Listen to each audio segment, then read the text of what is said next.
శ్రీ భ్రమరామ సమేత మల్లికార్జున స్వామినే నమః. జగద్గురు పండితారాధ్య ప్రసీదంతు.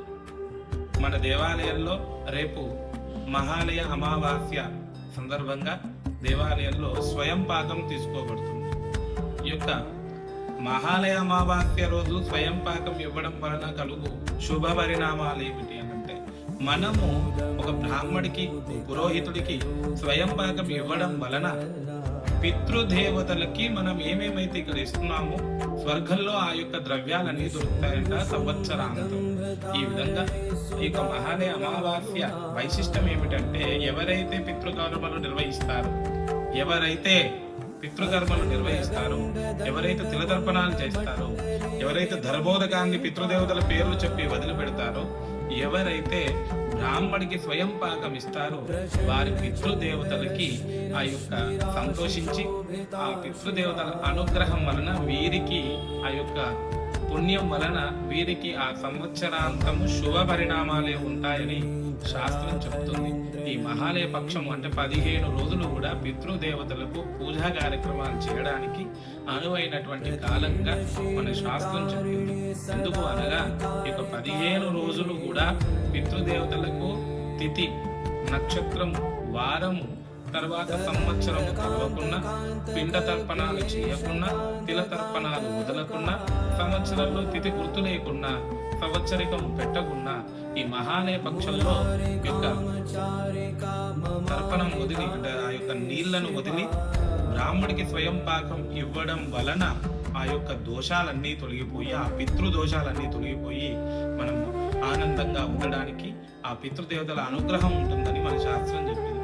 అదే విధంగా ఈ విధంగా ఉంది. ఏంటి అంటే, యొక్క కర్ణుడు యుద్ధంలో వీరమరణం పొందిన తర్వాత ఆయన ధర్మయుద్ధము చేసినాడు కాబట్టి ఆయన స్వర్గానికి వెళ్ళినాడు. ఆ యొక్క స్వర్గంలో వజ్రాలు, వైడూర్యాలు, ఆ యొక్క బంగారము, అన్ని రకములైన నవరత్నాలు ఉన్నాయంట. కానీ ఆయనకు అన్నపానీయాలు దొరకలేదట. అన్నపానీయాలు మాకు ఎందుకు ఇవ్వరు అని చెప్పి యమధర్మరాజుని అడగగా యమధర్మరాజు చెప్పినాడట, నీవు బ్రతికి ఉన్నంత కాలం అన్ని దానం చేశావు గాని అన్నదానము చేయలేదు, జలదానము చేయలేదు, అందుకే నీకు ఇవి ఇవ్వబడవు అన్నారట.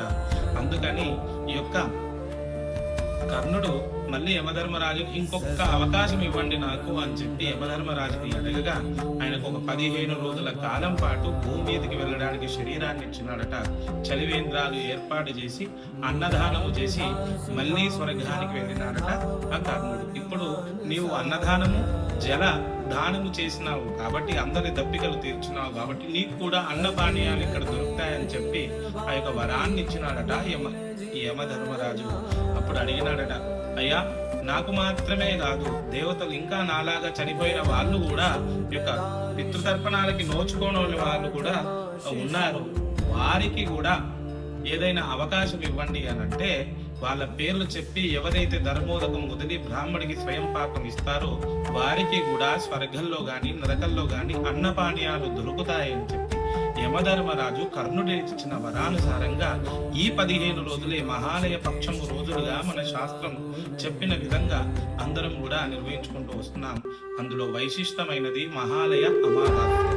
ఎందుకు అనంటే, ప్రతి అమావాస్య రోజు మాపటేల బయటికి వెళ్ళకూడదు అంటారు. అంటే మధ్యాహ్న సమయం నుండి రాత్రి అయిపోయేంత వరకు కూడా మనం బయటికి వెళ్ళకూడదురా, ప్రయాణాలు చేయకూడదురా అంటారు మన పూర్వీకులు. ఎందుకు అని అంటే, మధ్యాహ్నం 2 గంటల నుంచి మన ఇంటి ముందట పితృదేవతలు వచ్చి నిలబెడతారట.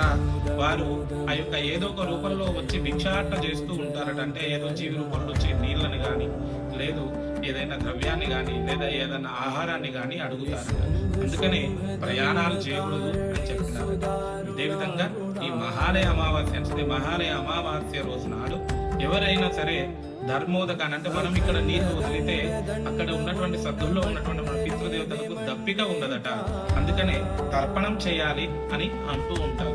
కాబట్టి ఈ యొక్క మహాలయ అమావాస్య రోజు తర్పణం వదిలి, అంటే ఒక నీళ్లను వదిలి, నువ్వులని నీళ్లను కలిపి వదిలి ఆ యొక్క బ్రాహ్మడికి స్వయం పాకం ఇవ్వగా వచ్చు పుణ్యము పెద్దలు తీసుకుంటారట. అంటే మన పూర్వీకులు తీసుకొని సంవత్సరం వరకు స్వర్గంలోనే ఉండి వారి యొక్క ఆనందానికి గురైనటువంటి మనల్ని ఆశీర్వదించి మనం అనుకున్నటువంటి కార్యాలు నెరవేరేలా పితృదేవతలు చూస్తారు.